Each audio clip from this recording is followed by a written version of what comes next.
Hello everyone. Last लेक्चरमध्ये आपण superposition theorem study केला होता. एक कुठलंही कॉम्प्लिकेटेड नेटवर्क स्टडी करण्यासाठी किंवा सॉल्व करण्यासाठी सुपरपोजिशन थिअरम यूज करतात. सिमिलरली थेवेनिन थिअरम देखील कुठल्याही प्रकारचं कॉम्प्लिकेटेड नेटवर्क असेल त्याला एका सिम्पल नेटवर्कमध्ये कन्वर्ट करण्यासाठी थेवेनिन्स थिअरम यूज करतात. याच्यामध्ये काय आहे पहा, it is use to convert complicated network into simple network consist of voltage source in series with equivalent source. याच्यामध्ये काय आहे, या सिम्पल नेटवर्कमध्ये एक वोल्टेज सोर्स आहे ज्याला आपण थेवेनिन वोल्टेज सोर्स असं म्हणतो आणि त्याला एक इक्विवॅलंट रेजिस्टन्स आहे. अशा प्रकारच्या एका सिम्पल नेटवर्कमध्ये कॉम्प्लिकेटेड नेटवर्कला कन्वर्ट करण्यासाठी थेवेनिन थिअरम यूज करतात. आता याचं स्टेटमेंट काय आहे ते बघू आपण. बघा, Thevenin's theorem states that any two terminal linear network containing one or more sources and resistances can be replaced by an equivalent circuit containing voltage source with one series equivalent resistance. याच्यामध्ये काय आहे, complex network आहे. हे एक complex network आहे. या complex नेटवर्कला आपल्याला थेवेनिन्स थिअरम यूज करून एका अशा नेटवर्कमध्ये कन्वर्ट करायचं आहे ज्या नेटवर्कमध्ये काय आहे तर थेवेनिन वोल्टेज सोर्स VTH आणि एक रेजिस्टन्स आहे सिरीजमध्ये ज्याला RTH असं म्हणतात. अशा प्रकारच्या नेटवर्कमध्ये आपल्याला याला कन्वर्ट करायचे बाय युजिंग थेवेनिन थिअरम. बघा, the voltage source is called Thevenin voltage source and equivalent resistance is called Thevenin's resistance. एका कॉम्प्लेक्स नेटवर्कला थेवेनिन्स थिअरम यूज करून अशा प्रकारच्या एका सिम्प्लिफाईड नेटवर्कमध्ये कन्वर्ट करायचे ज्या नेटवर्कमध्ये एक वोल्टेज सोर्स आहे आणि त्याच्यासोबत सिरीजमध्ये एक रेजिस्टन्स आहे. बरोबर आहे. याला म्हणतो आपण याला म्हणतो आपण थेवेनिन्स थिअरम. ठीक आहे. आता याची प्रोसिजर जी आहे ती 4 स्टेपमध्ये आहे. सगळ्यात बघा, 4 स्टेप आपण एक एक्झाम्पल घेऊन त्या 4 स्टेप त्याला अप्लाय करून त्याला एका सिम्प्लिफाईड नेटवर्कमध्ये कन्वर्ट करणार आहोत आपण चॉईस केलेल्या कॉम्प्लिकेटेड किंवा कॉम्प्लेक्स नेटवर्कला. पहिली स्टेप काय पाहू आपण. Step 1 remove the load across the terminals where the Thevenin's theorem is to be applied and keep it open. ही पहिली स्टेप आहे. ज्यावेळेस तुम्ही कॉम्प्लेक्स नेटवर्क चॉईस करता त्या नेटवर्कमध्ये जो लोड रेजिस्टन्स आहे त्याला आपण रिमूव्ह करणार आहोत आणि त्या ठिकाणी त्याला ओपन ठेवणार आहोत. ही पहिली स्टेप.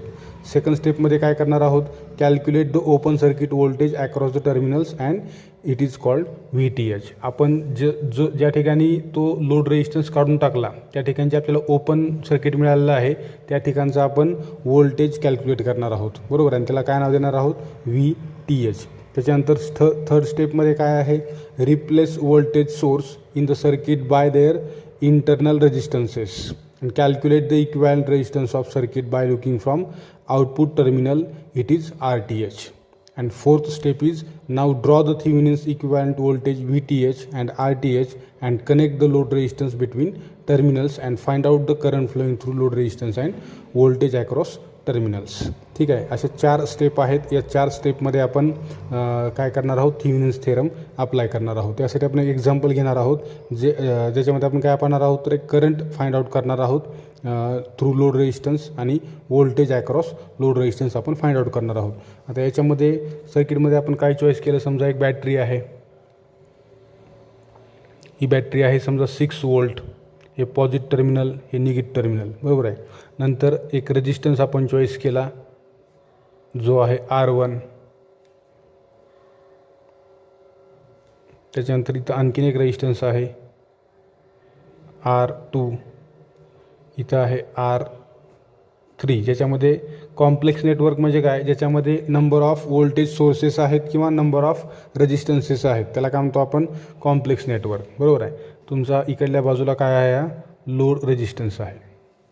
हा काय आहे, लोड रेजिस्टन्स RL. त्याला आपण काहीतरी व्हॅल्यूज दिल्या, समजा R1 आहे 6 ओहम, R2 आहे समजा 6 ओहम आणि R3 आहे 3 ओहम आणि RL जो आहे तुमचा लोड रेजिस्टन्स तो देखील किती आहे, 6 ओहम आहे. ठीक आहे. आता आपण याला पहिल्या 2 स्टेप काय सांगतात, remove the load resistance RL and calculate open circuit voltage VTH. मग अगोदर आपण काय करणार आहोत, या ठिकाणी लोड रेजिस्टन्स इथं बाजूला काढणार आहोत. स्टेप 1मध्ये काय करणार आहोत, लोड रेजिस्टन्स बाजूला. त्यामुळे रिमेनिंग नेटवर्क हे जे कसं असेल त्या ठिकाणी फक्त हे 6 वोल्ट बॅटरी असेल, त्याच्यानंतर तुमचा R1 असेल, हा तुमचा R3 as it is, R2 as it is, आणि A आणि B हे 2 टर्मिनल्स जे कसे आहेत, ओपन आहेत. मग आपल्याला काय करायचं आहे, इथलं थेवेनिन व्होल्टेज कॅल्क्युलेट करायचं आहे. म्हणजे काय, VTH आपल्याला या ठिकाणी कॅल्क्युलेट करायचं आहे. हा R2 आहे, हा R1 आहे आणि हा R3 आहे. आता आपल्याला एक माहीत आहे की A आणि B हे 2 टर्मिनल कुणाला पॅरलल आहेत, R2ला पॅरलल आहेत, बरोबर आहे. मग R2ला पॅरलल आहेत म्हणजे याचा अर्थ काय, की potential difference across R2 is equal to potential difference across this open circuit or A and B, किंवा between A and B. A आणि B हे जे 2 टर्मिनल्स आहेत, या 2 टर्मिनलच्या अक्रॉस येणारा जो पोटेन्शियल डिफरन्स आहे तो पोटेन्शियल डिफरन्स हा इक्वल टू आहे R2च्या पोटेन्शियल डिफरन्सच्या. मग आपण इथं R2चा पोटेन्शियल डिफरन्स जर कॅल्क्युलेट केला तर आपल्याला ॲटोमॅटिकली काय मिळेल, potential difference between 2 terminals A and B मिळेल. मग या ठिकाणी ओपन सर्किट व्होल्टेज आपण कॅल्क्युलेट करू, VTH is equal to VR2. VR2 is equal to I into R2. आता या ठिकाणी I इंटू R2, I म्हणजे काय आहे, current flowing through the circuit or current send by that battery. या बॅटरीनं सेंड केलेला जो करंट आहे तो I आहे. आता I करंट हा कसा फ्लो होतो आहे, R1 R2 या दोन्हीमधून फ्लो होतो, जे 2 एकमेकाला या ठिकाणी काय होतील, सिरीजमध्ये येतील, कारण आपल्याला इथलं पोटेन्शियल डिफरन्स काढायचं आहे, बरोबर आहे. मग इथं काय होईल, I म्हणजे काय, बॅटरीनं सेंड केलेलं व्होल्टेज किती आहे, 6 वोल्ट, त्याला समजा आपण V नाव दिलं, divided by R1 plus R2. ते जर समजा आपण याचा पोटेन्शियल डिफरन्स काढत असो जर हे 2 एकमेकाला सिरीजमध्ये असतील, याचा विचार नाही केला तर, बरोबर आहे. आणि हे into R2 as it is. मग VR2 काय या ठिकाणी, VR2 इज इक्वल टू बॅटरीने सप्लाय केलेलं व्होल्टेज 6 वोल्ट आहे. रेजिस्टन्स जो आहे R2 तो देखील किती आहे, 6 ओम आहे, divided by R1 plus R2. R1 किती आहे, 6, आणि R2 पण किती आहे, 6, त्याच्यामुळे हे 6 प्लस 6. मग काय येईल, VR2 is equal to 6 into 6 36 divided by 12 3 जा 36 3 वोल्ट. VR2 तुम्हाला या ठिकाणी काय मिळालं, VR2 is equal to 3 volt, आणि तेच तुमचं काय आहे, VTH आहे. म्हणजे तुम्हाला इथं थेवेनिन व्होल्टेज या ठिकाणी भेटलं. आता त्याच्यानंतर आपल्याला थेवेनिन इक्वॅलंट जो सर्किटचा रेजिस्टन्स आहे तो रेजिस्टन्स आपल्याला काय करायचा, आता कॅल्क्युलेट करायचा आहे. मग त्यासाठी आपल्याला काय करावं लागेल, थर्ड स्टेप काय आहे, to calculate RTH remove 6 volt battery by short circuit. म्हणजे आपण या ठिकाणी सर्किट हे शॉर्ट करून 6 वोल्ट बॅटरी रिमूव्ह करणार आहोत, आणि या टोटल नेटवर्कचा इक्वॅलंट रेजिस्टन्स, ज्याला आपण थेवेनिन्स इक्वॅलंट रेजिस्टन्स असं म्हणतो, तो आपण कॅल्क्युलेट करणार आहोत. बघा, अकॉर्डिंग टू स्टेप 3 त्या ठिकाणी आपण सर्किट शॉर्ट केलं, ही बॅटरी काढून टाकली आपण, बरोबर आहे. हे सर्किट शॉर्ट झालं. याच्यानंतर या ठिकाणी हा तुमचा R1 आहे, हा R3 आहे, हा R2 आहे, आणि लोड रेजिस्टन्स देखील त्या ठिकाणी आपण काढून टाकलेला आहे, बरोबर आहे. आणि तुम्हाला या टोटल सर्किटचा RTH कॅल्क्युलेट करायचा आहे. हा 6 ओहम, हा 6 ओहम, आणि हा 3 ओहम, R1 R2 आणि R3, बरोबर आहे. मग आता RTH कॅल्क्युलेट करत असताना हा R1 कुठे येईल, ॲटोमॅटिकली इथं आला. तर R1 आणि R2 कसे आहेत, एकमेकाला पॅरलल, आणि या दोघांना हा कसा आहे, R3 सिरीजमध्ये. त्याच्यामुळे तुमचा RTH येत असताना कसा येईल, या दोघांचा पॅरलल काय येतो, R1 into R2 divided by R1 plus R2. हे तुम्हाला माहीत आहे, आपण पॅरलल कॉम्बिनेशनमध्ये 2 रेजिस्टन्सेसचं ॲडिशन कसं करतो, ते ॲडिशन एवढं येईल, प्लस हा सिरीजमध्ये असल्यामुळं ॲज इट इज R3. मग काय झालं, ठिकाणी RTH is equal to R1 आणि R2 किती आहेत, 6 into 6 divided by R1 plus R2. म्हणजे काय येईल त्या ठिकाणी, 6 प्लस 6 12, किंवा 6 प्लस सिम्पली 6 लिहू शकता, प्लस R3 किती आहे, 3 ओहम. मग काय आलं, RTH is equal to 36/12 again 3 ohm plus हे 3 RTH इज इक्वल टू तुम्हाला किती मिळालं त्या ठिकाणी 6 ओहम. म्हणजे याचा अर्थ या टोटल नेटवर्कचा रेजिस्टन्स किती आहे 6 ओहम आहे. बरोबर आहे. आता याच्यानंतर फोर्थ स्टेप काय आहे, ड्रॉ द थिव्हिनिन्स इक्विव्हॅलंट सर्किट. आता आपल्याला काय करायचं आहे, इक्विव्हॅलंट सर्किट जे आहे थिव्हिनिनचं, ज्याच्यामध्ये आपण Thevenin voltage source find out केला आणि थिव्हिनिन रेजिस्टन्स देखील फाइंड आउट केला. मग according to these values again आपल्याला थिव्हिनिन सर्किट काय करायचे, ड्रॉ करायचे. सिम्पल नेटवर्क ज्याला म्हणतो आपण, ते कसं असेल तर थिव्हिनिन व्होल्टेज सोर्स किती आहे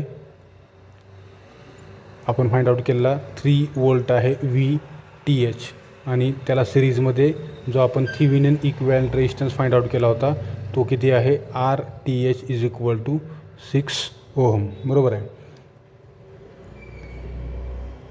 आणि हा तुमचा इथं लोड रेजिस्टन्स फायनली कनेक्ट करून टाकायचा. लोड रेजिस्टन्स आहे 6 ओहम.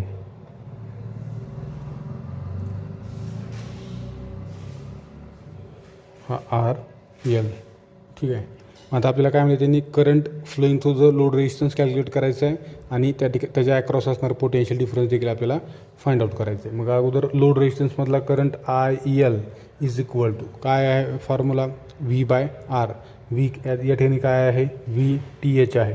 R काय असेल तर हे दोन्ही, आता हे सर्किट कसं आहे क्लोज्ड लूप आहे. क्लोज्ड लूपमध्ये हे दोन्ही एकमेकाला कसे असतील सिरीजमध्ये, त्याच्यामुळं RTH प्लस RL.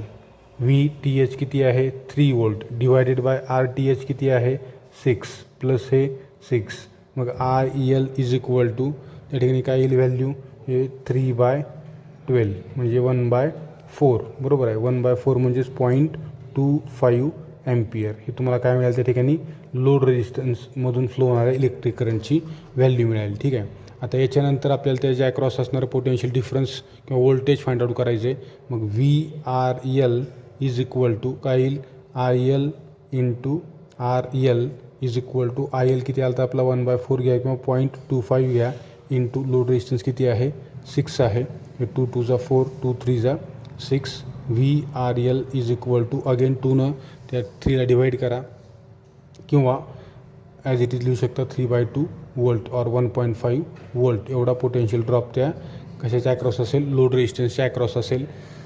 आणि अशा प्रकारे आपण कुठल्याही कॉम्प्लिकेटेड नेटवर्कला बाय युझिंग थिव्हिनिन थेरम आपण त्याला काय करू शकतो सिम्प्लिफाईड नेटवर्कमध्ये कन्वर्ट करू शकतो. ठीक आहे. या ठिकाणी थांबू आपण.